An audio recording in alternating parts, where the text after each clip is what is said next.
बिस्मिल्लाहिर्रहमानिर्रहीम।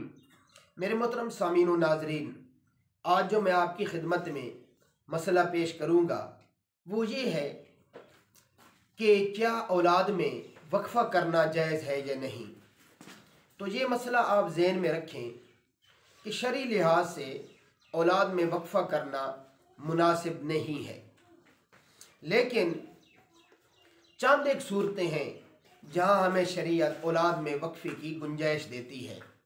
वो ये है कि अगर आप देखते हैं कि बीवी जो है हमल की मुतहम्मिल नहीं हो सकती, वो बीमार है, कमज़ोर है, और अगर फिर हमल की सूरत हाल पैदा होगी तो बीवी की बीमारी बढ़ने का ख़तरा, अंदेशा ज़्यादा हो सकता है, या जो है उसे उसकी तकलीफ़ बढ़ सकती है और वो मर सकती है।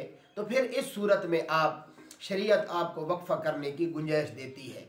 या दूसरी सूरत ये है कि आपके यहाँ जुड़वा बच्चों की पैदाइश हुई है और अब आप कहते हैं कि वक्फ़ा करना मुनासिब है, क्योंकि अभी ये बच्चे भी छोटे छोटे हैं और जुड़वा बच्चे हैं, दोनों का पालना मुश्किल हो जाएगा, बीवी के लिए तकलीफ़ बढ़ जाएगी और इसके लिए जो है मुशक्क़त का सामना करना पड़ेगा।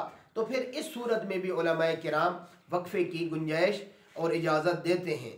लेकिन इस नीयत से वक्फ़ा करना कि मेरी जेब पर बोझ पड़ेगा और मेरे लिए ख़र्चे का मसला बन जाएगा, इनके लिए इन्हें कहाँ से खिलाऊंगा, कहाँ से पिलाऊंगा और कहाँ से इनके ख़र्चे पूरे करूंगा, तो इस सूरत में तमाम उलमाए किराम के नज़दीक वक्फ़ा करना हराम है और गुनाह कबीरा है कि ख़र्चे की डर की वजह से, खिलाने पिलाने की डर की वजह से वक्फ़ा करना हराम है और गुनाह कबीरा है।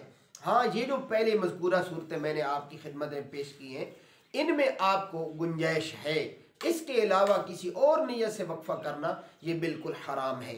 अल्लाह रब्बुल इज़्ज़त मुझे और आपको अमल करने की और आगे तक पहुँचाने की तौफ़ीक़ अता फ़रमाए। वाखिर दावाना अनिल हम्दुलिल्लाहि रब्बिल आलमीन।